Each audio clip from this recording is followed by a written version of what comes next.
Jauh menggelisahkan, dekat memunculkan beban.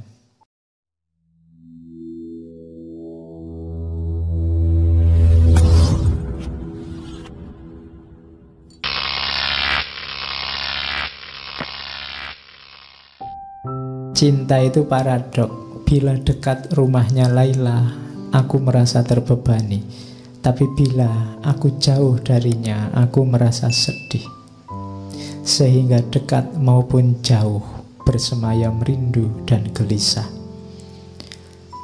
Saat dia berjanji, cintaku kian menggebu menanti. Saat dia tidak janji, aku mati menanti datangnya janji. Sehingga jauh maupun dekat, hanya dia di angan. Namun jarak dekat atau jauh belum menyembuhkan apa yang kami rasakan. Sungguh pun ternyata dekat dengannya lebih baik daripada jauh darinya. Jadi ini logika jarak. Kita sama Tuhan kan juga begitu. Dekat sama Tuhan ada tanggung jawab, ada beban-beban. Jauh sama Tuhan itu menggelisahkan. Kamu mungkin agak ngeri-ngeri, Pak, kalau saya dekat terus sama Tuhan, nanti buka HP harus hati-hati, gak boleh buka yang gitu-gitu. Nanti bohong dikit gak bisa, sholat harus tepat waktu, puasa harus sholat tahajud.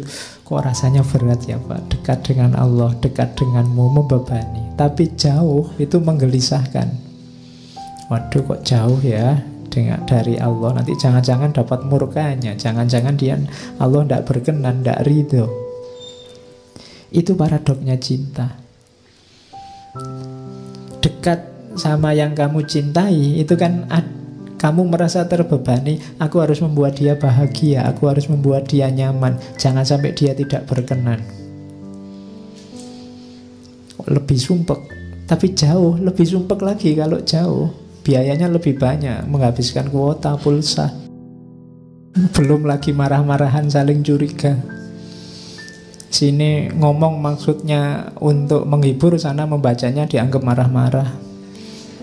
Wong ya tulisan itu kan ndak ada ekspresinya. Nah itu kan jauh. Jauh menggelisahkan, dekat memunculkan beban. Tapi tenang saja Laila, cintaku ndak hilang meskipun kamu jauh. Padahal sebenarnya lebih enak kalau kamu dekat.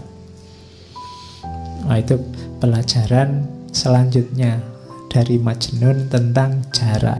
Kamu malam ini diajari orang gila. Ya. Jadi karena mungkin kalau orang waras susah ngajari cinta. Orang waras kepentingannya banyak.